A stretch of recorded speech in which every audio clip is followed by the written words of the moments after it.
Hi guys, what's up? How you doing? You guys, I have like 30 minutes to go and pick my kids from school, but I have a public service announcement, okay? To all you young ladies or young men who might be looking to get married or looking to settle down or looking to just date and have a partner, I have some red flags that I have put together that I want to tell you guys to look out for, okay? Look out for these red flags because I want to save you guys from any future wahala, from any future stories that touch, okay? Or any future terrible stories of domestic abuse or even, the ultimate one where they just unalive somebody just because I don't even understand. This topic might seem a little bit grim for some of you guys, but I just felt this compulsion, this compelling in my spirit to talk to you guys about some of these things because in recent times I have been watching a lot of crime documentaries, especially the ones that have to do with domestic abuse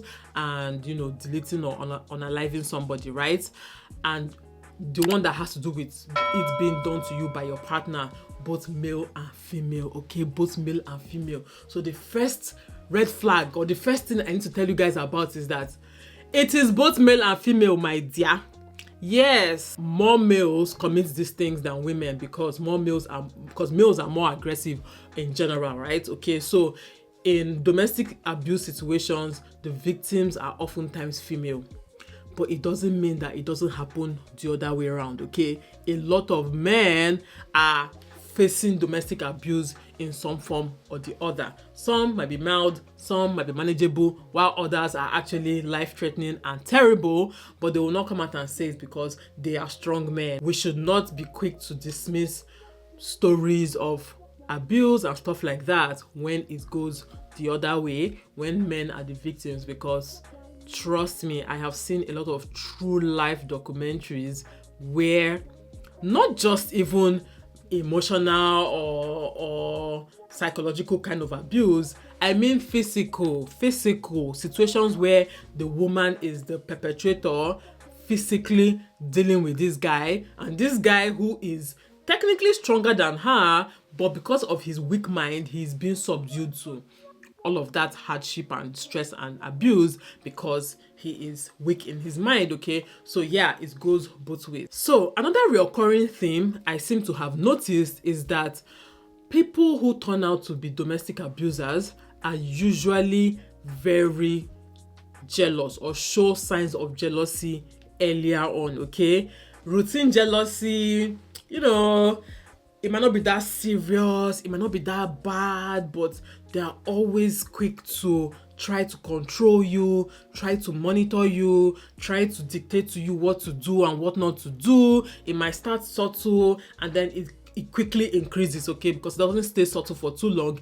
The tempo quickly increases and then it gets to a point where you're like, okay, am I your possession? Am I not your partner? Are we not supposed to be equal partners in this relationship? Are you not supposed to trust me? Like, do you think I'm such a terrible human being or I'm so stupid that I will always put myself in situations that will betray you and stuff like that? So yeah, basically, people who are usually jealous, some women see it as, oh, it's so cute, he's always so jealous of me. And some men see it as, women, they're always jealous. My dear, my dear brother, my dear sister, you have to be mindful. Now, a little bit of jealousy is normal with every single relationship. Like, if there is no atom of jealousy, then it means that there's actually no love there, okay? So what I mean by jealousy is that if they find out that maybe you are talking to someone else or you are putting yourself in compromising situations with the opposite sex or somebody else, yes, they might be worried, they might, question it, they might be like, are we okay? Are we good? I don't really like what you said to that person or what you did with that person. A little bit of that is normal, okay? But when there's this compulsive jealousy where even if you are not doing anything, fishy or anything that can be misconstrued as, betrayal, they will still exhibit jealousy. I really saw this pattern in so many stories, especially coming from the men towards the women, okay? Yes, there were some cases where it was the reverse, but in most cases, the jealousy was coming from the men towards the women. Now, one thing I have realized about why people usually end up in situations like this it's not that they did not see the signs, okay? It's not that, oh, these people are so dumb that they cannot see that this person is being controlling, or this person is being overly jealous, or this person is being, a certain way that is not so normal, right? You guys will not believe that the time is just to 3, but outside it looks like it's 7 p.m. But anyway, let's continue. So yeah, in most cases, people see these red flags. However, they tend to downplay, okay? Are you hearing that word? They tend to downplay the effect of some of these red flags in the long run, okay? So yes, they know that, oh, this is my partner. Like, if you come and meet a victim, eventually, let's just say they are still alive and, they leave that situation. If you ask them, they actually saw all these signs, but they were not equipped, both maybe in knowledge or emotionally, they were not equipped, mentally or emotionally, they were not equipped to foresee or foretell or estimate or, predict or, basically project. They were not able to look at these signs and say, if it's starting like this, what are the possible effects on our relationship or on my life in the next 5, 10, 15, 20 years, okay?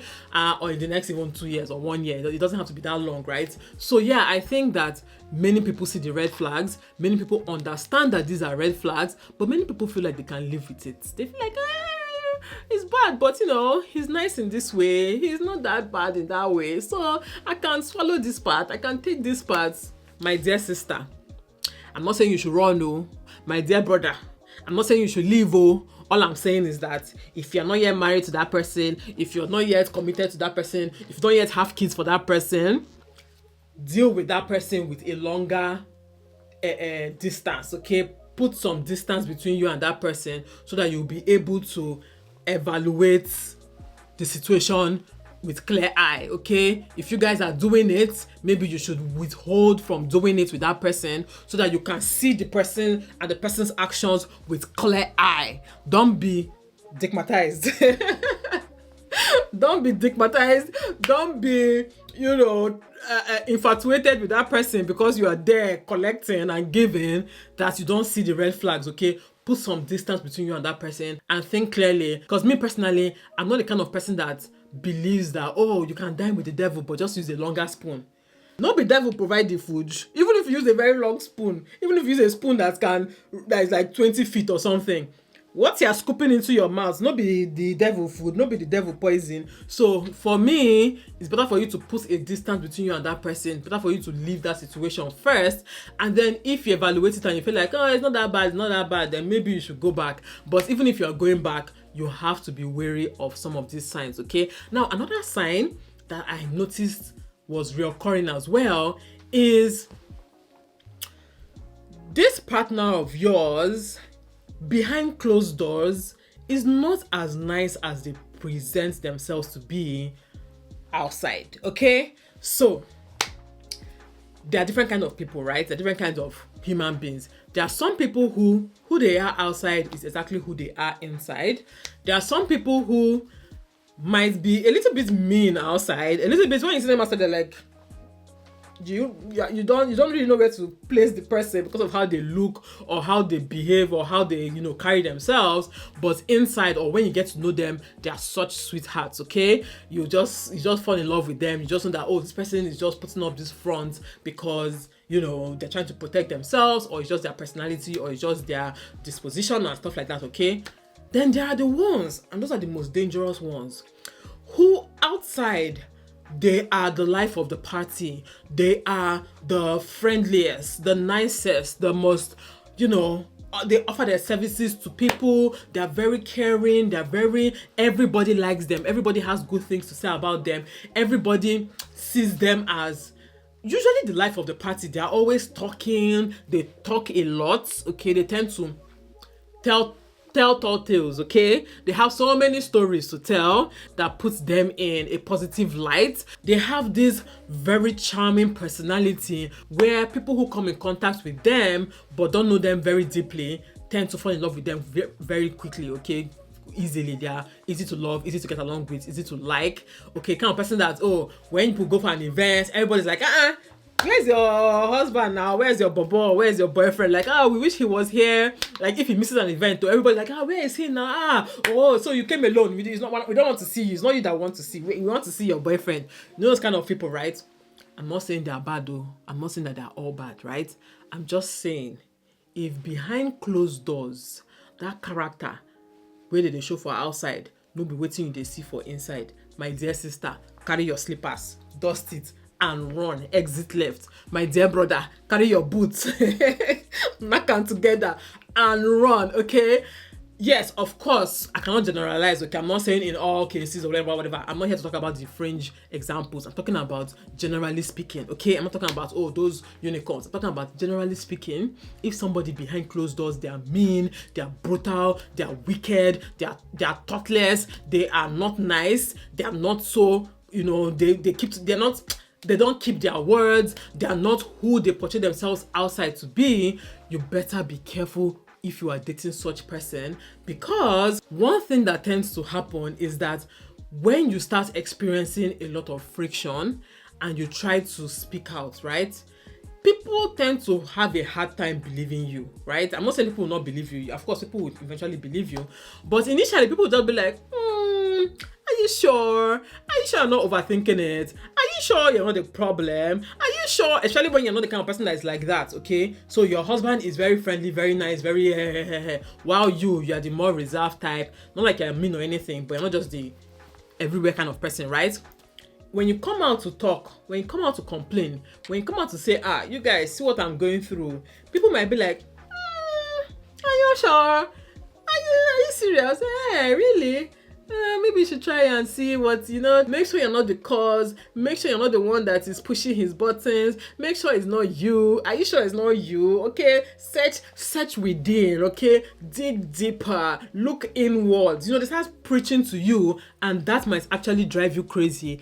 That is when the real gaslighting comes in, because the guy will gaslight you to make you believe that what you think is not true and that you are the cause of your problems, and what you are seeing is not what you are seeing. And by the time other people outside can corroborate his perspective of things, when people outside can say, but you know that he's not that kind of person. From what me I see, he's not that kind of person. You two will now be like, it's true. Maybe I'm the problem. Okay, maybe I'm the drama. Meanwhile, my dear sister, you are married to the devil, or you're with the devil. Anyway, maybe not the devil, but his assistant. Yeah, so you have to be really careful with people who present a very nice, good front outside. And some of us even know people like that, okay? People like that. Some of us even have fathers like that. I've heard people who said that their husbands or their fathers would pay school fees for auntie's son, for neighbors this. When he's outside, he's making it rain, he's spraying money up and down. When he goes for an event, he's spraying money, he's the chairman, he's dashing out money, he's calling out thousands of naira or millions of naira that he's donating to one cause or the other, or that he's contributing to one cause or the other. Everybody's hailing him, he's this, he's that. Meanwhile, his family, they are starving. Meanwhile, the wife, the mother, is the one using her little change to cook food for the whole house. He's giving his wife 5,000 naira to use and cook soup for the whole month, for the whole house of 10 people. Okay? But outside, people know him as, this one. Whenever they have to do anything that has to do with outside validation, maybe like a party or like a wedding or like, anything that has to do with outside validation, even if he's the sponsor, right? Like the family is the one doing it. When he's outside, he's extravagant, he's lavish, he's spending, he's making sure everybody's enjoying themselves, he's going around in the party asking people to give more drinks, give more food. He's that kind of person. But behind closed doors, the guy, he will be asking you, how did you spend the 10,000 naira I gave you for last month? That's abuse, okay? It might not be physical abuse, but that is abuse. That's financial abuse, that's emotional abuse, that's mental abuse, okay? So you have to be wary about such people, okay? Don't say I did not warn you. I'm just doing the Lord's work. Now, this next one is the one that confuses me the most, but many women fall for this, right? So you're dating this guy, he claims to love you, he acts like you're the best person in the whole world, he's obsessed with you, he can't do without you, you're his you're the air he breathes, okay? You are the love of his life. Like he can never do life without you. Like you are just, God just put you on earth for him, okay? Now he's obsessed with you. He literally acts like you're the best thing since sliced bread. He says it that, oh, I'm so obsessed with you. You're my this, you're my that, you're my this. I'm not saying that it's wrong for someone to profess love to you, but you know what I mean, right? But this guy, even though he says some of these things, his actions don't really match, right? His actions don't really match, and because of it, you don't really want to be in that relationship with him, right? Because of it, you feel like, nah, your words are heavy, but your actions don't follow suit. And you know, sometimes you might even catch such men cheating on you, and you'll be like, oh God, waiting. You're cheating on me on one hand, but on the other hand, you are claiming that I'm this, I'm that, I'm this and that. So which is it? Okay, what is it? And then you try to move on. And then when you try to move on, somebody's son, born of a woman with human flesh, will now tell you that if you leave him, he's going to unalive himself. He's going to hurt himself. He's going to do something drastic to himself. And you're there, you're like, oh my God, I don't want to be the cause of your problems. I don't want to be the reason why somebody unalives themselves. So I'll just have to stay with him. It shows that he really loves me. I don't want to call you E.T. I don't want to call you Opo. Because human nature is different, okay? Human beings are different. I don't want to call you any of those words, right? But sister, are you okay? It doesn't really happen. In all the stories I've watched, okay, and trust me, I watched a lot, okay? In all the stories I've watched, I've not heard women make such threats and the men stay. I've not heard it. I've never heard of women make such threats, but even if they did, I don't think a man will stay. The man will say, go and unalive yourself and make things easier for me. And to be honest, that's how I would approach it too. If I was dating somebody, or even as I'm married now, say, God forbid, but let's just say as I'm married now, somebody will come and tell me that if I break up with him or if I divorce him or something, that he will unalive himself. Hey, sure? Make it quick. Do it sharp. Make it quick. In fact, let me live faster so that you can make it quick. Let that chapter end, okay? God forbid. But I'm just saying, like, if I was truly done with somebody and I really wanted to move on from somebody, threat of violence to yourself is not about to stop me from. In fact, that's even the fuel I now need. I'll be like, this one don't colo. This one here not correct. There's no reason for me to even be here. But quite the opposite happens with so many people. A man comes and threatens himself. I even watched one where they said one time whether she was telling him that she's breaking up with him or something, he started hitting his head against the post, a pole or post or whatever, hitting himself until he actually injured himself. Like he was hitting his head, he started bleeding. And the girl took him back. Hey! Now guess what? Guess what the twist to it is, right? If you stay with such person, what they are telling you basically, okay, let me interpret that thing for you.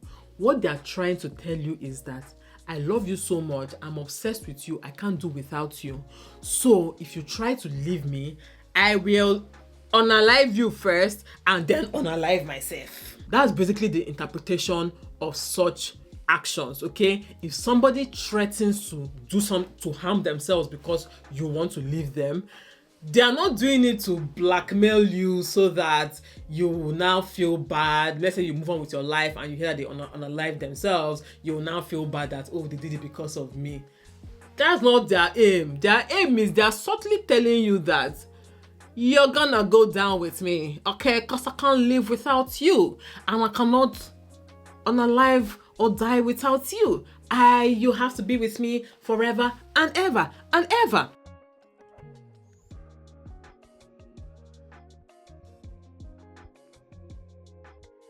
On a serious note, if you're dating somebody, if you're with somebody and anytime you guys have any serious issues, the person threatens to harm themselves and because of you, my dear sister, that is your cue to run. Not just run, report the person, run away, and be very, very careful about such people. And one thing you need to know is that the most dangerous time in the lifespan of a domestic abuse situation is when the woman or the man, but mostly when the woman wants to leave, okay? That is the most critical and most dangerous time, and you want to you want to actually act with tact, okay? You have to be very, very sensible and very, very careful and very, very tactful in the way you remove yourself from such situations.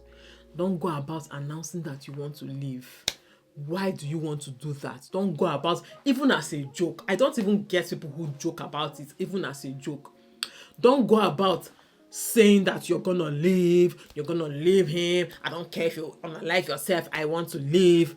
Don't do that, okay? Because the threat of leaving is going to escalate the violence, especially in situations where you guys have kids together, you guys have property together, you are the breadwinner, or he is the richer one and he stands to lose a lot of the money, made in the home, right? You know how divorce works now. All the money that is made within the course of that marriage is shared by the two parties 50-50. All the marital assets, basically what they call it, are going to be split 50-50 in a sane world where things work, okay?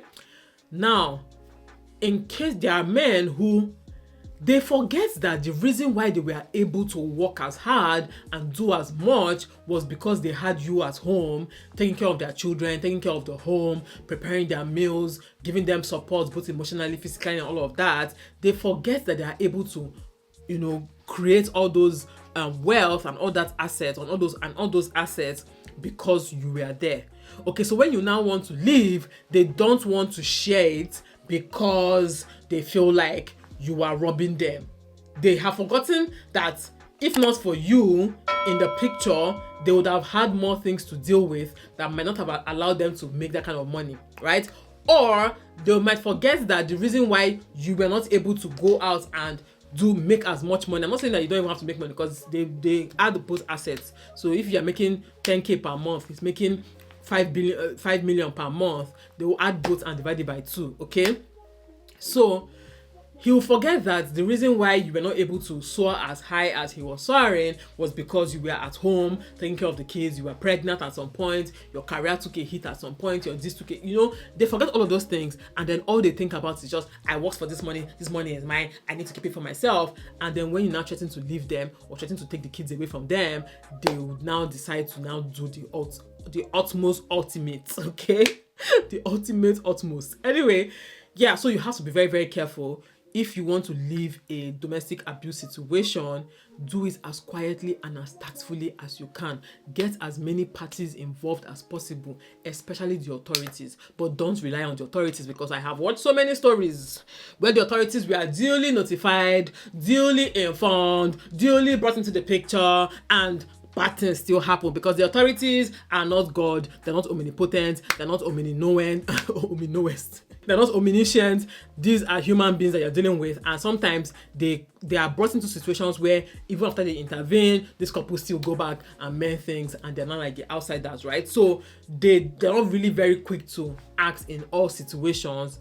Again, they are human beings. So as much as you're bringing the authorities into it, you are going through the court systems and all of that.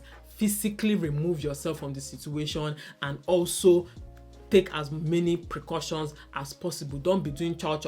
Don't be talking about, I want to leave, and don't be telling his friends or people that care to listen, I want to leave and move to Michigan, or I'll move to this one, blah blah blah, and be giving them information. Okay, you have to even be careful about your circle at that point, because you don't know who in your circle can go and blab to your husband and say, oh, she lives in whatever. No. Okay, so if you have to remove yourself quietly, tactfully, and plan ahead. Okay, the moment you start witnessing any kind of abuse in your situation, start to plan ahead. If you have to keep money for yourself, if you have to keep assets for yourself, if you have to put some documents in order, you have to go through the courts, you have to go through some law stuff, right? Make sure you put everything in order that will enable you to have a clean break from such people, and a clean break when they least expect it, because if you give them ample time to plan, they might get eaten by misery, or even the thought of you leaving them, that they will now be forced to do something very dangerous. Now, another one, and I think this will be my last one because it's already time for me to go and pick my kids. Anyway, last one is, all his friends, they drink, they smoke, they cheat, they womanize, they are greedy, they are this, they are Yahoo boys, they are not straightforward people, they are ritualists, you know, all kinds of vices, right? All his friends are like that, or most of his friends are like that. But he's different. He's different. He's different, right? He's different. Wow. You bagged the angel. Oh, I'm so happy for you. You bagged the angel. Like, out of the, you know, multitude of demons, you bagged the angel. Out of the group of demons, you managed to snag the one that is different. Wow. Applause. Applaudissez. I don't even know why I'm getting spicy. Applaudissez.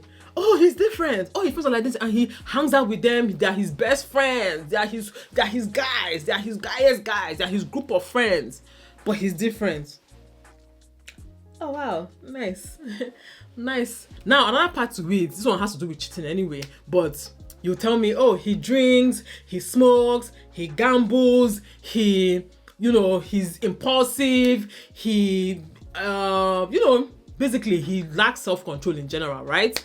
Even in his job, he's not a very straightforward person, or even in his job, he's making decisions that's putting his job in jeopardy. He's changing jobs up and down because he's doing nonsense.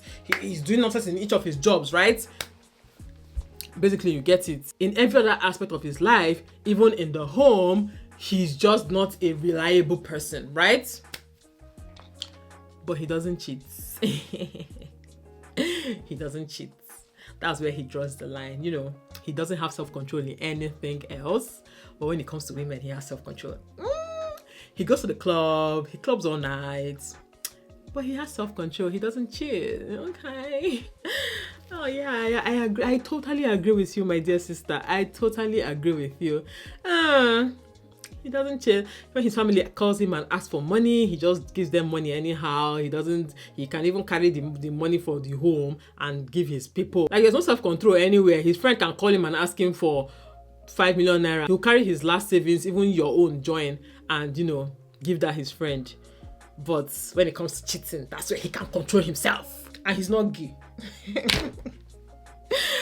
My dear sister, wake up and smell the coffee. Wake up and smell that coffee, or he will not be violent with me. No matter how I trigger him, he can never be violent with me. But when he's outside, a little trigger, he blows up. When he's with other people, a little trigger, he blows up. Even in the home, with other people, a little trigger, he blows up. But when it comes to you, the special being, he cannot just blow up on me. He can't be violent with me, because when it gets to me, he has self-control. All right, sis. I'm not going to tell you otherwise. I agree with you. I believe you. Just be careful, okay? But yeah, let me know if you guys have any other thing to add to this video. I know I was trying to just be funny, but it's not a funny topic, okay? You guys take this thing seriously. I don't know why. As I was watching more videos, I was like, these things can be avoidable if more people are aware, okay? Especially the younger ones, people who are already married, who are already been in a relationship for many years. It might be harder for them, but the younger ones, you're just finding love, you're looking for a partner, and you're seeing some of these red flags. My dear, it is better for you to live now than later. It's better for you to cut ties now than when you have a baby, okay? The best time to live was yesterday. The next best time is today. Okay, don't wait till you get pregnant. Don't wait till you get married. Don't wait till you start having assets together to then try to live. It is much, much harder at that point. And if people are even living at that point, then who are you? There are people who have been married for 20 years. They have kids together. They even have grown kids together. They have so many things together. They still had the audacity and the guts and the energy and the willpower to live. Then who are you that just met the guy last year? Come on, bounce. Tell him to get out. Please, his father in the army. You should get out, Jare. But anyway, let me know what you guys think in the comment section. Thank you so much for watching. I'll see you all in my next video. Bye, guys.